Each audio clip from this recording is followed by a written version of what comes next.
Hey guys, आप सब कैसे हैं। आजकल फुटबॉल का माहौल चल रहा है, इसलिए मैंने अर्जेंटीना की जर्सी पहनी है। हर जगह फीफा वर्ल्ड कप की बातें हो रही हैं एंड रिसेंटली अभी मेरा एक चाइल्डहुड ड्रीम था कि मैं जाके वर्ल्ड कप देख के आऊँ और वो मैं ड्रीम अभी अचीव करके आया हूँ। मैं कटार फीफा वर्ल्ड कप देखने गया था 18 नवंबर को और मैं वो 20 दिन का ट्रिप, अराउंड 3 वीक्स का वो ट्रिप करके आया एंड वो एक once in a lifetime experience था। मतलब आपको क्या बताऊँ कि जैसे हम घरों में दिवाली सेलिब्रेट करते हैं तो हम घर को डेकोरेट करते हैं दिवाली के लिए, वैसे ही कटार ने उस फीफा वर्ल्ड कप के लिए पूरी कंट्री को फुटबॉल के माहौल में डेकोरेट किया हुआ था। आप किसी मॉल्स में चल जाएं, आप किसी स्टेडियम्स में जाएं, फैन पार्क में जाएं, इवन आप किसी मेट्रो स्टेशन के अगर वॉशरूम भी यूज़ करेंगे, उसका टिश्यू भी आप यूज़ करेंगे तो उसमें आपको फुटबॉल का लोगो दिख जाएगा। आप मेट्रो में ट्रैवल कर रहे हैं, आप मेट्रो का वो हैंडल पकड़ने वाला देखेंगे तो ऊपर भी उसमें फुटबॉल बना हुआ है। कटार ने इस वर्ल्ड कप के लिए पूरी कंट्री को ही फुटबॉल के माहौल में सजा दिया था एंड वो डाइवर्सिटी आपको देखने को मिली। मैं जैसे गया तो वहाँ पे अक्रॉस द ग्लोब से फुटबॉल के डेडिकेटेड फैंस आए हुए थे। इतनी टाइप की नेशनैलिटीज़ के लोगों से मिला, बातें की, कल्चर एक्सचेंज किया। आपको पता लगता है कि हाँ, यूरोप में कैसे लोग सेलिब्रेट करते हैं फुटबॉल, वहाँ का कैसा कल्चर है, अरब कंट्रीज़ में कैसा कल्चर है। इतनी ज़्यादा कंट्रीज़ के डाइवर्सिटी एक जगह देखने को मिल गई। इसलिए फ़ुटबॉल एक ग्लोबल इवेंट है, एक ग्लोबल गेम है एंड वो चाइल्डहुड ड्रीम करके मुझे बहुत ही ज़्यादा खुशी हुई। एंड आज की इस वीडियो में मैं आपको बताऊंगा कि वो ड्रीम को अचीव करने के लिए मैंने 1-1.5-2 साल पहले से ही प्लानिंग स्टार्ट कर दी थी। तो वो प्लानिंग मैंने कैसे की उसके बारे में आपसे डिस्कस करूंगा। एंड जो बहुत सारे लोगों ने एक क्वेरी की, जब मैं ट्रिप पे भी था और जब इंडिया भी वापस आया तो बहुत सारे लोग पूछते थे कि आपका टोटल कितना खर्चा हुआ, कितना आपका बजट आपने प्लान किया था, कितने एक्सपेंसेस हुए।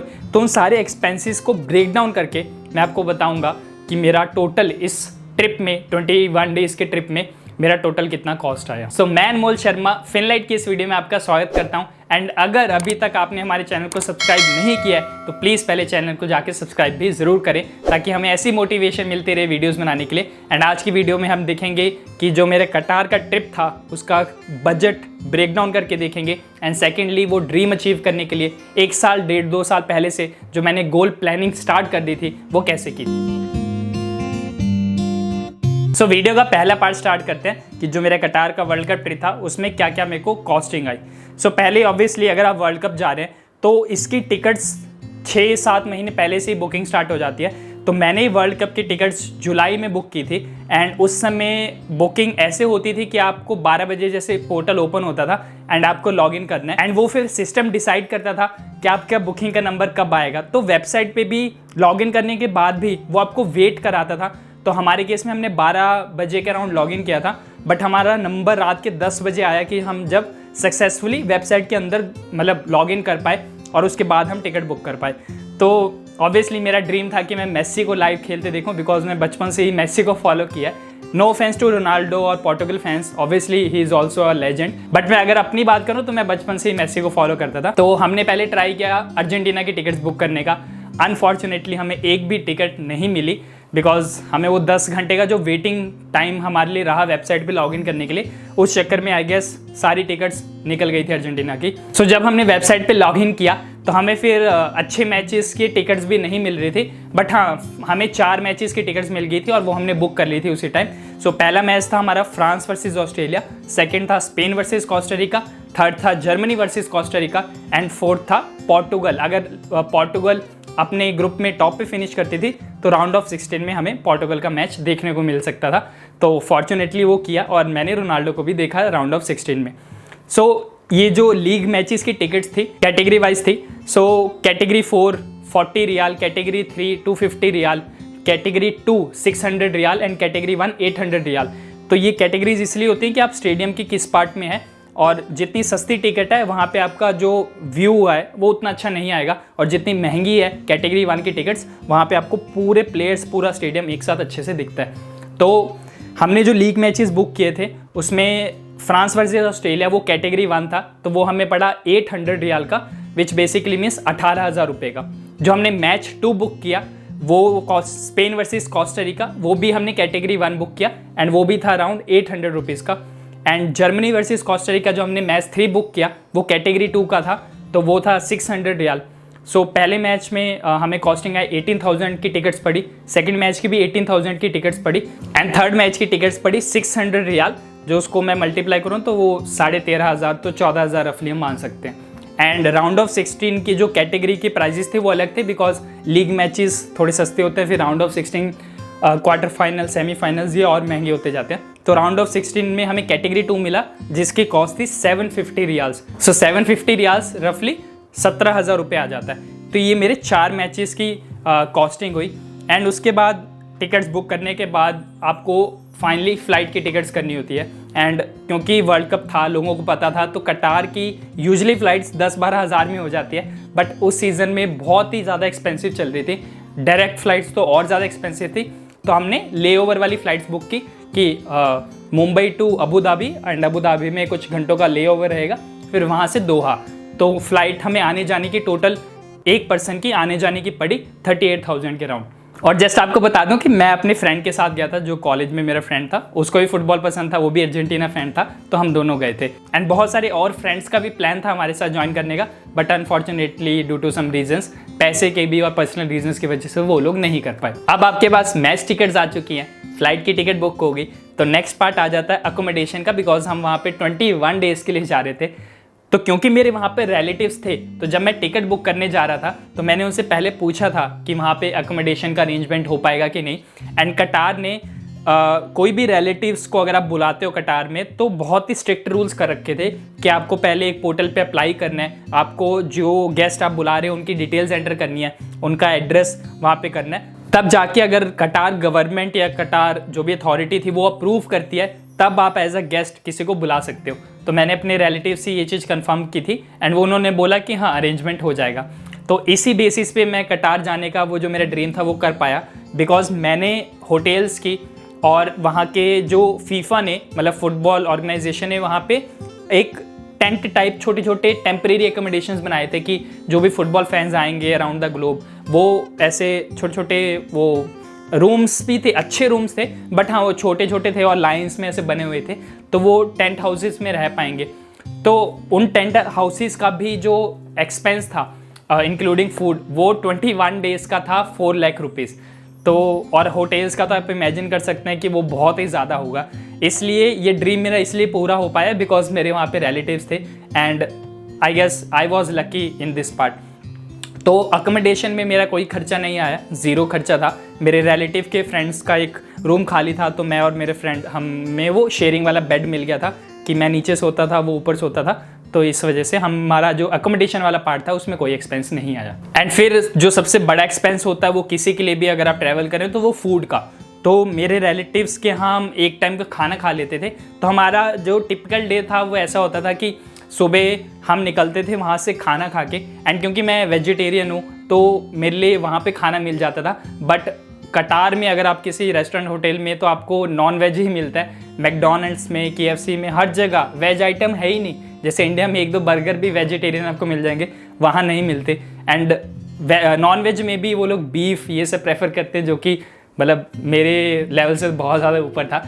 तो फूड का ये होता था कि रिलेटिव्स के यहाँ मॉर्निंग में एक टाइम हम हैवी मील लेते थे एंड फिर आफ्टरनून में हम मतलब सिटी चल जाते थे, खुद एक्सप्लोर करते थे चीज़ें। मेट्रो से हम जाते थे, फिर वहाँ पे जो भी टूरिस्ट प्लेसेस है या मैच है तो मैच डे स्टेडियम्स में जाएंगे खुद ही मेट्रो से। और क्योंकि कटार ने हाया कार्ड एक कार्ड बनाया था, तो अगर आपके पास फ़्लाइट टिकट्स हैं, अगर आपके पास मैच की टिकट्स हैं और अगर आपने अकोमोडेशन बुक कर रखा है, चाहे वो आप किसी के गेस्ट के यहाँ जा रहे हो या फिर आपने फीफा का या कोई होटल ऑफिशियली बुक किया हुआ है, तो ये तीनों चीज़ें होने के बाद आपको एक हाया कार्ड अप्लाई करना था। वो एक डिजिटल कार्ड था, उसमें एक QR कोड होता था, तो अगर वो आपके पास है तो वो आपका वीज़ा का भी काम करेगा। एंड उसी कार्ड पे आपको फ्री मेट्रो थी, फ्री बस ट्रैवल था, फीफा के कोई भी इवेंट्स में फ्री एंट्री थी, फीफा फैन पार्क थे वहाँ पे आप फ्री में एंट्री कर सकते थे, फीफा के बहुत सारे इवेंट्स होते रहते थे आउटसाइड द स्टेडियम या विद इन द सिटी, कुछ ना कुछ पूरी सिटी में हो ही रहा होता था। बिकॉज मैंने बोला कि ये कार्निवल जैसे उन्होंने सेलिब्रेट किया। इट्स नॉट अबाउट फुटबॉल, मतलब कल्चरल, फोक, डांस, म्यूज़िक, DJ सब कुछ पैरेलली सिटीज़ के डिफरेंट पार्ट्स में चल रहा होता था। तो ये सारी चीज़ें फ्री थी ऑन दिस वन हाया कार्ड ओनली। तो हमारे पास ये हाया कार्ड होता था, तो ये हाया कार्ड एक ऐसी पावरफुल चीज़ थी जिसे डिजिटली बस स्कैन करो या दिखाओ उनको, आपको हर चीज़ में एक्सेस फ्री में मिल जाता था। तो ये चीज़ में क्या है कि ट्रैवल ट्रांसपोर्टेशन कॉस्ट हमारी ऑलमोस्ट ज़ीरो आई। मतलब कभी कभी ऊबर करना पड़ जाता था जब मेट्रो नहीं होती थी, क्योंकि थोड़ा घर हमारा आउटस्कर्ट्स पे था। तो बाकी केस में हमारा कोई ट्रैवल का भी ज़्यादा खर्चा नहीं आया। तो ट्रैवल का अगर मैं मोटा मोटा जोड़ूँ तो हार्डली पर हेड 5,000 रुपये आया होगा। एंड उसके बाद फूड का भी, अगर जैसे बाकी 2 टाइम हम दोपहर में या रात में क्योंकि रेस्टोरेंट्स वगैरह एक्सप्लोर करते थे, तो कुछ बॉम्बे चौपाटी, बीकानेर वाला, ये सब इंडियन चेन्स वहाँ पे थी, तो यहाँ पे खा लेते थे या फिर कहीं कहीं खा के एक्सप्लोर कर लेते थे। या मॉल्स में भी वेजिटेरियन कुछ मिल जाता था कभी कभी, या बिरयानी, वेज बिरयानी मिल जाती थी। तो ऐसे करते हमारा फूड में भी पर हेड अराउंड 15,000 एक्सपेंस आया। तो फूड एंड ट्रैवल टोटल 20,000 के अंडर हो गया था हमारा। फिर जो लास्ट एक मोटा एक्सपेंस हो जाता है वो है कि अगर आप किसी फॉरेन कंट्री में जा रहे हैं, फॉर एग्जांपल ये मेरा तो पहले ही फॉरेन ट्रिप था, तो आपके फ्रेंड्स और कुछ पेरेंट्स के लिए भी आप चाहते हैं कि कुछ गिफ्ट लेके जाएं। तो मैंने कतार से वहाँ पे, क्योंकि वॉचेस अच्छी थी और वो थे, तो मैंने काफ़ी सारी वॉचेस खरीदी थी। मैं आपको दिखाई देता हूँ। तो ये सब कुछ मैंने 5-6 वॉचेस खरीदी थी, मैंने लोगों को गिफ्ट किया, अपने फ्रेंड्स को, और कुछ अपने मम्मी पापा के लिए भी लिया। एंड उसके बाद वहाँ गोल्ड सस्ता था तो गोल्ड थोड़ा ख़रीदा मैंने।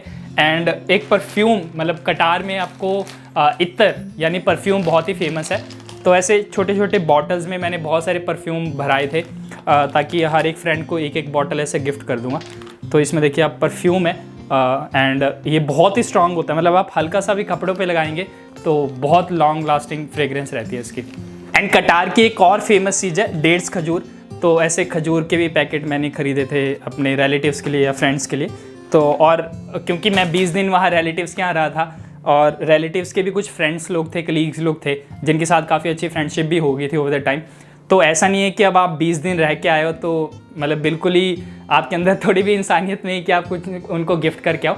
तो हमने उनके लिए थोड़े गिफ्ट्स भी लिए थे, मैंने और जो मेरा फ्रेंड था दोनों ने मिलके हमने उनके लिए कुछ गिफ्ट लिए। तो पर हेड वो हमें 10,000 गिफ्ट्स की कॉस्ट आई। तो वॉचेस 30,000, परफ्यूम 10,000, रिलेटिव्स के लिए गिफ्ट 10,000 और डेट्स वगैरह की शॉपिंग वगैरह में 3,000।